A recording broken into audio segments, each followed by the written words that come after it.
Everyone, welcome back to my channel. आज से हम यूजीसी नेट पेपर 1 की क्लासेस स्टार्ट कर रहे हैं और सबसे पहले जो हम यूनिट स्टार्ट कर रहे हैं वो है रिसर्च एप्टीट्यूड।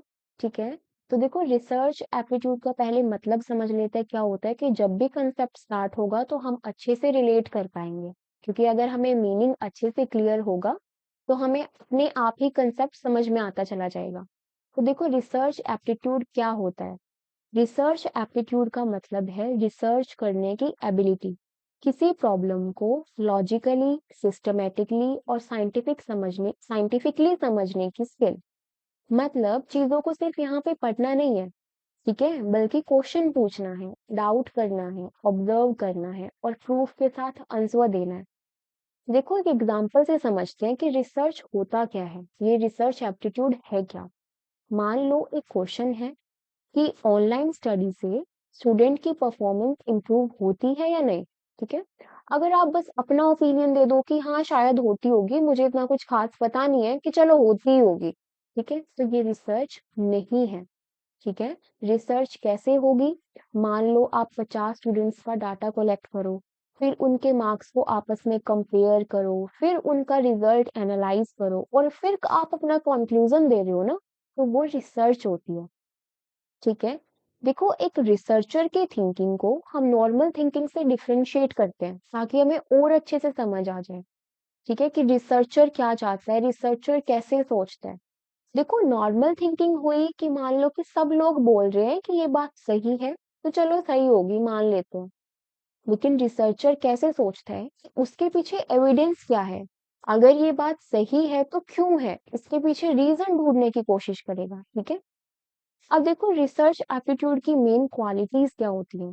देखो एक रिसर्चर के अंदर क्यूरोसिटी होनी चाहिए, चीजों को जानने की, उनके पीछे के रीजन को जानने की। वो लॉजिकली थिंक करता है, उसका जो माइंड होता है ना वो एनालिटिकल होता है, डाटा को तोड़ के समझना। ठीक है, ऑब्जेक्टिविटी होनी चाहिए, मतलब रिसर्चर को अपने पर्सनल बिलीफ, अपने इमोशंस को रिसर्च करते टाइम एक साइड में रख देना चाहिए। ठीक है, अपने बिलीफ उसके अंदर इंक्लूड नहीं करने हैं। ओके, और सबसे इम्पोर्टेंट बात कि एक रिसर्चर को पेशेंस बना के रखना है। ठीक है, अब देखो हम अच्छे से रिसर्च एप्टीट्यूड का मतलब समझ लेते हैं। पहले रिसर्च समझते हैं, फिर एप्टीट्यूड समझते हैं। ठीक है, देखो रिसर्च का मतलब है नए ज्ञान और इंफॉर्मेशन को ढूंढना, समझना और उसे एनालाइज करना। यानी जब हम किसी टॉपिक के बारे में फैक्ट्स और एविडेंस के बेसिस पे सही कंक्लूजन निकालते हैं, उसे हम रिसर्च कहते हैं। ठीक है, और एप्टीट्यूड क्या होती है, एप्टीट्यूड होता है स्किल्स। तो रिसर्च एप्टीट्यूड क्या हुआ, रिसर्च करने की स्किल्स। ठीक है, देखो जो रिसर्च होता है वो मेनली दो शब्दों में डिवाइड होता है, री प्लस सर्च। री का मतलब होता है दोबारा और सर्च का मतलब होता है ढूंढना। ठीक है, कुक ने देखो कितना ब्यूटीफुली हर वर्ड के साथ कैसे रिसर्च को रिलेट किया है। जैसे आर से है रैशनल, रिसर्च रैशनल होती है। अब आप सोचोगे रैशनल कैसे होती है। देखो रैशनल का मतलब है लॉजिक और एविडेंस पे बेस्ड होती है। ठीक है, यहाँ पे सब्जेक्टिव ओपिनियन नहीं डाले जाते, सब्जेक्टिव इन द सेंस कि जो रिसर्चर होता है वो अपने इमोशंस, अपने बिलीफ को उसके अंदर नहीं डालता, वो फैक्ट के ऊपर काम करता है और उससे जो कंक्लूजन निकालता है ना, फिर वो रिसर्च, अपने रिसर्च का जो है वो कंक्लूजन देता है। ठीक है, ये हमेशा ऑब्जेक्टिव होती है, लॉजिकली होती है, एनालिटिकल होती है। ठीक है, नेक्स्ट चलते हैं एम्पेरिकल। रिसर्च एम्पेरिकल कैसे होती है। देखो रिसर्च इसका मतलब है कि रिसर्च जो है हमेशा रियल वर्ल्ड ऑब्जर्वेशन और एक्सपीरियंसेस पर बेस्ड होती है। मतलब सिर्फ थ्योरी या अजम्पशन पे रिसर्च नहीं होती, रिसर्च में एक्चुअल डाटा, एविडेंस और ऑब्जर्वेशंस जरूरी होती हैं। ठीक है, सिस्टमैटिक कैसे होती है। देखो एस से क्या हुआ, सिस्टमैटिक, वो कैसे हुई। तो देखो रिसर्च एक प्लान और ऑर्गेनाइज प्रोसेस होती है जो स्टेप बाय स्टेप फॉलो की जाती है। मतलब रिसर्च ऐसे रैंडम नहीं होती कि चलो मन किया रिसर्च कर लेते हैं, कोई भी स्टेप उठा ले, चलो ऐसे यहाँ से रिसर्च स्टार्ट करते हैं, ऐसे नहीं होता। हर स्टेप का स्पेसिफिक पर्पस होता है और सीक्वेंस फॉलो किया जाता है। ठीक है, सिंपल वर्ड्स में हम कह सकते हैं कि systematic research is equal to plan plus step by step process plus organised study. I hope आपको अच्छे से समझ आ रहा होगा। ठीक है, जो रिसर्च नेक्स्ट है कि एग्जैक्ट होती है रिसर्च। एग्जैक्ट का कैसे क्या मतलब है कि देखो रिसर्च में जो भी डाटा होता है, जो रिजल्ट या कंक्लूजन होता है, वो प्रिसाइज और एक्यूरेट होना चाहिए। मतलब रिसर्च में गलत या अप्रोक्सीमेट रिजल्ट नहीं चलता, ठीक है। हर स्टेप और मेथड केयरफुली प्लान करके एग्जैक्ट रिजल्ट प्रोड्यूस करना होता है। ओके, नेक्स्ट है कि जो रिसर्च है वो एनालिटिकल होती है। एनालिटिकल कैसे होती है, देखो रिसर्च में डाटा और इंफॉर्मेशन को लॉजिकली एग्जामिन और इंटरप्रेट किया जाता है। मतलब सिर्फ फैक्ट कलेक्ट करना काफी नहीं है, हम उन फैक्ट को एनालाइज करके मीनिंगफुल कंक्लूजन निकालते हैं। ओके, रेप्लिकेबल कैसे होती है रिसर्च, देखो रिसर्च ऐसी होनी चाहिए कि कोई भी दूसरा रिसर्चर सेम स्टेप फॉलो करके सेम रिजल्ट रिप्रोड्यूस कर सके। मतलब रिसर्च प्रोसेस ट्रांसपेरेंट और क्लियरली डॉक्यूमेंटेड होनी चाहिए।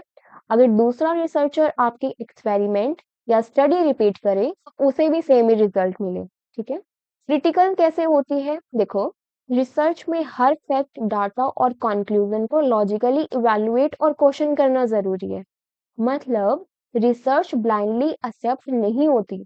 रिसर्चर को हर इंफॉर्मेशन को एनालाइज और वेरीफाई करना होता है। ओके, ऑनेस्ट कैसे होनी चाहिए, मतलब डाटा को मैनिपुलेट या फॉल्सिफाई नहीं करना है। रिजल्ट को एग्जैक्टली वैसे ही प्रेजेंट करते हैं जैसे वो हमें मिले, चाहे वो एक्सपेक्टेड भी ना हो। ओके, आई होप आपको अच्छे से समझ आया होगा। नेक्स्ट हम रिसर्च के फीचर्स पे चलते हैं। ओके, तो पहला फीचर है कि रिसर्च के अंदर ऑब्जेक्टिविटी होनी चाहिए। अरे अब समझने की जरूरत है कि ऑब्जेक्टिविटी क्या होता है। तो देखो ऑब्जेक्टिविटी का मतलब है न्यूट्रल और अनबाइज्ड, कोई भी पक्षपात यहाँ पे नहीं होना चाहिए, ठीक है। इसका मतलब क्या है कि देखो और अच्छे से समझते हैं कि रिसर्चर को अपने पर्सनल बिलीफ और ओपिनियन को रिजल्ट पर इन्फ्लुएंस नहीं करने देना चाहिए। ओके, कंक्लूजन जो है सिर्फ फैक्ट और एविडेंस पर डिपेंड होना चाहिए। खुद के इमोशंस को कि हम क्या चाहते हैं वो मैटर नहीं कर रहा, डाटा क्या बोल रहा है, डाटा से क्या कंक्लूजन निकल रहा है वो मैटर करता है, ठीक है। अब देख लेते हैं एक रिसर्च के अंदर अगर ऑब्जेक्टिविटी नहीं है तो क्या होगा और विद ऑब्जेक्टिविटी क्या होगा। देखो विदाउट ऑब्जेक्टिविटी क्या होगा कि रिजल्ट जो है वो बाइज्ड हो जाती है, ठीक है। डाटा मैनिपुलेट किया जा सकता है, उसके अंदर फेरबदल किए जा सकते हैं। ओके, जिससे क्या होगा जो रिसर्च है वो अपनी क्रेडिबिलिटी खो देगी, जो विश्वास है ना उस रिजल्ट के ऊपर, उस रिसर्च के ऊपर, वो तो गुम हो जाएगा, ठीक है। ये होगा अगर ऑब्जेक्टिविटी नहीं होगी तो। देखो अगर ऑब्जेक्टिविटी होगी रिजल्ट रिसर्च में तो क्या होगा, रिसर्च जो है वो ट्रस्टवर्दी होगी, रिलायबल होगी, फाइंडिंग्स को वेरीफाई भी किया जा सकता है, ठीक है। अब फीचर्स देख लेते हैं ऑब्जेक्टिविटी के क्या है कि यहाँ पे पर्सनल बायस नहीं लेके आने हैं, मेजरेबल डाटा का यूज करना है। इसका क्या मतलब है कि कभी कभी क्या होता है हम क्वालिटेटिव चीजों को भी ऐड कर देते हैं, लेकिन क्वालिटेटिव चीजों से क्या हो जाता है कि हम अच्छे से डाटा को जो है कंपेयर नहीं कर पाते। फॉर एग्जाम्पल हम अगर ये देखना चाहते हैं कि हम कितना खुश हैं, अगर हम उसको रेटिंग दे दें कि 9 है 10 है तो अच्छे से हम उसको मेजर कर सकते हैं, है ना। लेकिन क्वालिटेटिव एस्पेक्ट में ये कहना कि मैं बहुत ज्यादा खुश हूँ तो उससे हमें थोड़ा क्लियर सी चीजें नहीं समझ आएंगी। आई होप आपको समझ आ रहा होगा मैं क्या कहना चाहती हूँ, ठीक है। इसीलिए मेजरेबल डाटा का यूज करना है, साइंटिफिक मेथड्स का यूज करना है कि बहुत सिस्टमेटिक तरीके से चलना है, जो रूल्स है उनको फॉलो करना है।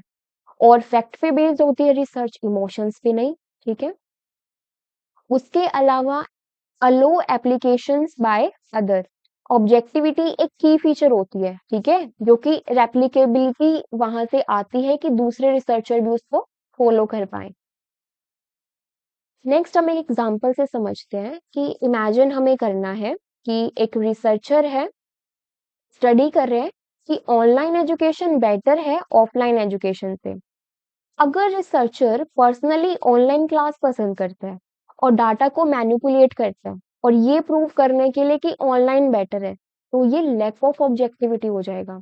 राइट अप्रोच क्या होनी चाहिए कि वो पहले डाटा को अच्छे से कलेक्ट करे, एनालाइज करे ऑनेस्टली, फिर रिजल्ट चाहे अनएक्सपेक्टेड ही क्यों ना हो वो उस रिजल्ट को एक्सेप्ट करे, है ना। यही ऑब्जेक्टिविटी होती है। कुछ इंपॉर्टेंट जो बायसेस होते हैं वो देख लेते हैं, जैसे प्लेसबो है। तो ये एक साइकोलॉजिकल फिनोमिना होता है जहां पार्टिसिपेंट सिम्टम्स में रियल इंप्रूवमेंट फील करते हैं। सिर्फ इस बिलीफ की वजह से कि उन्हें एक जेन्युइन ट्रीटमेंट मिल रही है, पर उन्हें वो ट्रीटमेंट दी नहीं जाती है। जैसे नमक के पानी का इंजेक्शन दे दिया, लेकिन जो जिनके ऊपर रिसर्च हो रही है, जो पार्टिसिपेंट्स हैं, वो क्या बोलेंगे कि हाँ, हाँ, हमारे अंदर कुछ इम्प्रूवमेंट हो रही है। तो ये जो होती है ये बायस, ये बेसिकली क्लिनिकल ट्रायल्स में की जाती है। ओके, नेक्स्ट पे हम चलते हैं, जो कि है रिसर्चर बायस। रिसर्चर बायस के अंदर क्या होता है कि रिसर्चर जो है अपने इमोशंस, जो वो रिजल्ट एक्सपेक्ट कर रहा है वो रिजल्ट डाल दे, तो जिससे क्या हो जाएगा, रिसर्च हमारी पूरी तरीके से खराब हो जाएगी, उसके अंदर वो क्रेडिबिलिटी नहीं रहेगी। ठीक है, फिर होता है सैम्पलिंग बाइस। सैम्पलिंग बाइस के अंदर क्या होता है बेसिकली कि मान लो 100 बच्चों की पॉपुलेशन थी, 100 वहां पे पार्टिसिपेंट्स हैं, लेकिन उस पॉपुलेशन में से मैंने मान लो 10 बच्चों का जो है वो सैंपल, मैंने 10 बच्चे सिलेक्ट किए हैं सैंपल के लिए, लेकिन वो उसको अच्छे से डिस्क्राइब नहीं कर रहे हैं उस पूरी पॉपुलेशन को। ठीक है, तो वो सैम्पलिंग बायस हो जाते हैं। रिस्पॉन्स बायस, जब जो पार्टिसिपेंट्स होते हैं वो गलत गलत आंसर दे दे, ऑनेस्टली आंसर ना करें। ठीक है, तो ये होता है। अब देखो ऑब्जेक्टिविटी पे एक पीवाईक्यू है, वो देख लेते हैं, ताकि हमें समझ आ जाए कि एग्जाम में क्वेश्चन कैसे होते हैं और हमें कैसे उनके साथ डील करना होता है। देखो, ऑब्जेक्टिविटी रिसर्च में कब इंश्योर की जाएगी? जब हम स्टैंडर्डाइज टूल का यूज करेंगे, बिल्कुल सही बात है। हम पर्सनल वॉइस को अवॉइड करेंगे, ये भी ठीक है। जब हम डाटा को मैनिपुलेट कर देंगे, क्या तब रिसर्च में ऑब्जेक्टिविटी होगी? बिल्कुल भी नहीं। ठीक है, तो ये गलत हो जाएगा। अगर हम साइंटिफिक मेथड को फॉलो करेंगे, ये तो सही है। तो फर्स्ट, सेकंड, फोर्थ जो है हमारे यहाँ पे करेक्ट आंसर है। ठीक है, अब हम चलते हैं रिलायबिलिटी और वैलिडिटी पे। तो सबसे ज्यादा जो कंफ्यूजन होती है ना, वो रिलायबिलिटी और वैलिडिटी में होती है। भाई मुझे तो होती थी। ठीक है, इसीलिए मैंने दोनों को साथ में लिखे हैं, ताकि आपको वो कंफ्यूजन ना हो जो मुझे होती थी, क्योंकि दोनों साथ में रहेंगे ना तो हम इजिली डिफरेंशिएट कर पाएंगे। तो चलो रिलायबिलिटी से स्टार्ट करते हैं। देखो, रिलायबिलिटी का सिंपल मतलब होता है कंसिस्टेंसी। इमेजिन कीजिए आप एक ही टेस्ट जो है बार बार ले रहे हो और आपका सेम रिजल्ट निकल के आ रहा है। ठीक है, तो अकॉर्डिंग टू दिस क्या है कि reliability refer to the consistency and stability of result. आसान शब्दों में अगर हम समझें कि मान लो आप सेम स्टडी को सिमिलर कंडीशन में दोबारा कंडक्ट करते हैं, तो उसके जो रिजल्ट हैं वो सेम ही निकल के आएंगे। ठीक है, तो रिलायबल रिसर्च हमेशा कंसिस्टेंट आउटकम देता है। ठीक, इसका एक एग्जांपल ले लेते हैं ताकि हमको अच्छे से समझ आ जाए। देखो, एक एग्जांपल देखते हैं। मान लीजिए एक स्टूडेंट्स ने दो अलग अलग बट सिमिलर लेवल के टेस्ट दिए, उसके स्कोर आए 75 और 76। ये स्कोर ऑलमोस्ट सेम है, राइट? तो हम कह सकते हैं कि उस स्टूडेंट की परफॉर्मेंस क्या है, रिलायबल है। लेकिन अगर उसके स्कोर आते हैं 75 और 40, तो इसका मतलब है कि यहाँ पे ह्यूज वेरिएशन है। ठीक है, ये परफॉर्मेंस रिलायबल नहीं है। आई होप आपको समझ आया होगा। देखो, जो रिलायबल रिसर्च है हमेशा कंसिस्टेंट आउटकम देती है। ठीक है, तो reliability is equal to consistency. ठीक है, अब हम दूसरी ओर चलते हैं, जो कि है वैलिडिटी के ऊपर। देखो, वैलिडिटी ये इंश्योर करती है कि आपका रिसर्च टूल वही मेजर कर रहा है जो उसे मेजर करना चाहिए। Are we measuring the right thing?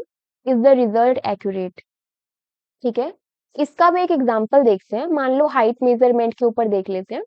देखो, अगर आप हाइट मेजर करने के लिए मेजरिंग टेप यूज कर रहे हैं, तो ये वैलिड मेथड है ना? सही टूल यूज कर रहे हैं, सही मेजरमेंट हो रही है। लेकिन अगर आप हाइट मेजर करने के लिए वेटिंग मशीन यूज करते हैं, तो वो वैलिड नहीं होगा।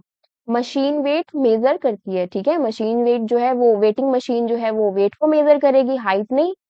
तो validity is equal to accuracy, और जो हम चीज मेजर करना चाह रहे हैं, मेजर करेक्ट थिंग।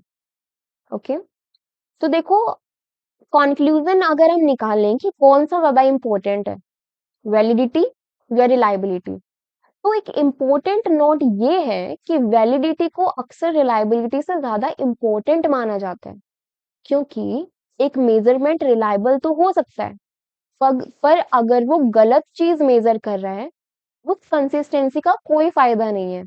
ठीक है, तो आई होप अब आपको रिलायबिलिटी और वैलिडिटी का डिफरेंस क्लियर हो गया होगा।